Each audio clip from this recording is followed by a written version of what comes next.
What's going on, everyone? Jeremy here from the Quartering. I hope you're having a wonderful day. I'm grinding it out, dealing with a new puppy upstairs. Shout out to all of you for understanding. I've been a little frazzled lately. Ruby is coming along finally. Huck is dealing with an upper respiratory infection, so awesome timing for, if you don't want any sleep ever, then this is great. Yeah, day job and YouTube and a new puppy and a sick puppy. It's totally not having any effect on me. Oh yeah, and Anita Sarkeesian's back. Awesome. I need a drink. It's like 2 o'clock in the afternoon. I can't start this early because I've got work to do. I have to pick out cabinets. I appreciate you guys. So, Feminist Frequency, the long bankrupt Grift corporation that was brought to prominence back in, I'm not sure, 2016, 2017. It's basically a dead meme now. They have nearly 700,000 followers on Twitter and can barely muster 50 likes on a tweet. It's sad. It's really sad. But remember that they opened a games hotline. That's right. For gamers who people are being mean to them, you can now get canned messages from a bot, apparently. While I applaud them, I suppose you can't really poke holes in, what they're trying to do. Because Anita Sarkeesian is attached to it, you just know it's a grift. This is somebody who started a games hotline for people that are mean to them. This is someone who has been called out. Again, Anita Sarkeesian hypocritically denies role in harassment of Liana Kurzner by her own audience.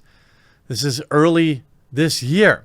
After asserting that internet personalities have control over their followers, which is always her position, it's always positions of the censorious that think I can control. Look, I want every one of you to like this video. I bet you it'll only be 10%. It would be awesome if everybody that was watching would click that red subscribe button. But yet I still remain at like 50% of my viewership is unsubscribed. I hope you do, but I don't control you. But please do. Click it now. Subscribe. Do it. Do it, do it, do it. Thank you. She has hypocritically denied that neither she nor her audience of her website, Feminist Frequency, ever played a role in the harassment of YouTuber and popular nerd personality Liana Kurzner. Never heard of her. On February 13th, Sarkeesian took to her personal Twitter account to author a lengthy thread in which she sought to discuss, quote, the relationship between fans and influencers or streamers. A lot of y'all claim that influencer has no control over their fans and cannot be held responsible for what their fans do. This is inaccurate. Bull.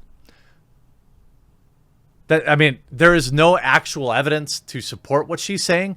Now, if I bring something to your light for you, and you decide on your own to go roast somebody, that's on you. I couldn't be more clear when I talk about somebody that I don't want people to go dogpile. I disavow. I don't want you to do that, but I know that there's always going to be some people that do. It's not because I told you to, and it's not because I control you, because if I did, you wouldn't.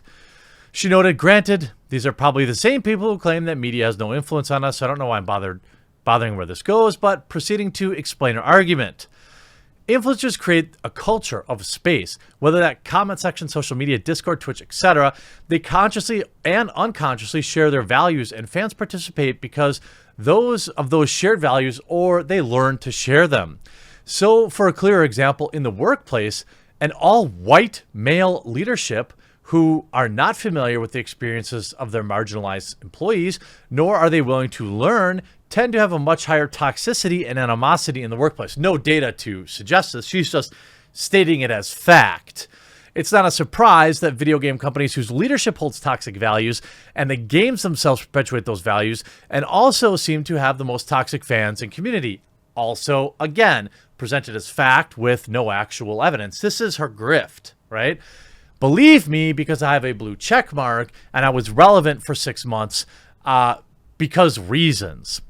This is no different from streamers or influencers. Studies show, not linking any of them, that if streamers use oppressive language, their chat can also likely to use the same oppressive language.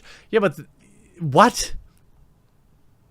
They've been given permission that this community where bad behavior is okay. No, that's not true at all, because Twitch has terms of service, streamers have terms of service. In Ninja's case, as one of the biggest streamers of all time, his constant insistence that he will not stream with women signals his values. What exactly are Ninja's values? That he doesn't want to be tied up in the community's shipping of him and female streamers, that he respects his wife, or maybe that his wife told him it makes her uncomfortable and he's respecting that fact. There's a million reasons why he might not want to, but Anita Sarkeesian apparently can read his mind and ascribe exactly why that reason may be. Despite Sarkeesian's sinister insinuations, Ninja has stated multiple times that he prefers to stream with female personalities in group settings rather than one-on-one out of respect for his marriage, oh look at that, to his wife. And he believes such intentions would do nothing but fuel harmful rumors of marital impropriety. And guess what? He's 100% correct. His audience accepts this and internalizes this by continuing to participate in a space that perpetuates sexist attitudes. She then said of Blevin's audience that sexism is pollution that everyone in the community is breathing in. So he's been on the record to say why he doesn't stream with females, and by the way, a totally noble reason in my opinion, but you're going to ascribe your pseudoscience anyway. And then in response to Sarkeesian's assertion that those with significant followings were responsible for any instances, Liana retweets her and says, I guess this is an apology for the years of harassment I received from feminist frequency fans. I accept. Now please get them to stop. Absolutely destroying the idea that we have control over viewers. People who have told their viewers to stop harassing people with dissenting views. Sargon of Akkad, Jordan Peterson. People who have not told their viewers to stop harassing people with dissenting views. Anita Sarkeesian. This stuff matters. I mean, literally everybody needs to know, you know, every content creator needs to disavow here and there, and they need to mean it, because look, dogpiling is not good, and it's negative for the content creator because of today's participation trophy culture of weakness. But you see her saying, I'm absolutely floored by this tweet. The person directly fanned the flames of it's misogyny by playing the cool chick, and has profited off positioning herself as, well, basically not me, a woman in games that tells men loving the isms is a-okay. Again, just doubling down. Well, now her grift, you know, had finally, kind of a few months ago, I talked about how feminist frequency was broke. Well, looks like they grifted Devolver Digital and Landfall Games into matching $15,000 of donations to feminist frequency.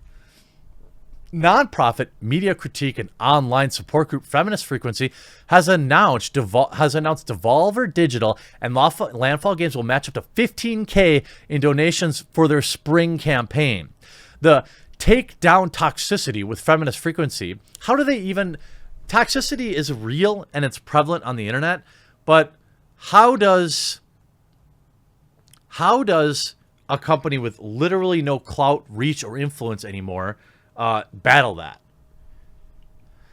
Runs from May 22nd on Give Butter, and it's seeking $25,000 to keeping their games an online hotline open longer each day, and features to improve the experience for reaching out for support. Let's see how it's going. $7,000. Waka waka. Ha ha ha.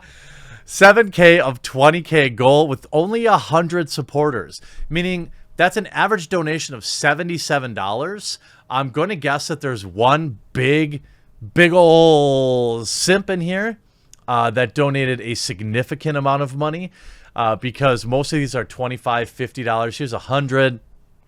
I mean, oh, $2.5K from Mike Dodd. Oh, interesting. So Mike Dodd, in case you didn't know, is another Anita, cultist. Mike Dodd, I believe, is this Mike Dodd. Just saying, from Channel Awesome. Just saying.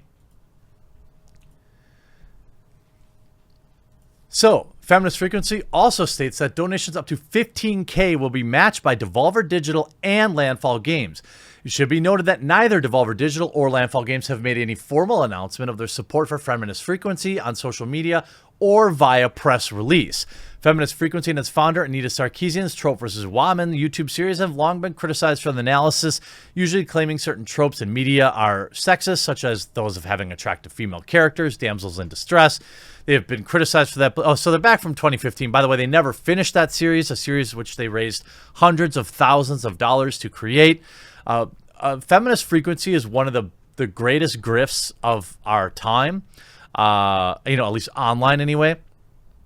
But Devolver Digital, I should probably say, should be on your avoid list, as well as Landfall Games, and you should be telling them that you're not going to support a company that gives money to a grifter that grifted all this money off basically disparaging, in particular, male gamers. So back to the swamp with you, Anita. Devolver Digital and Landfall Games, you should be ashamed of yourselves. I hope you enjoyed this video. We'll talk to you again real soon.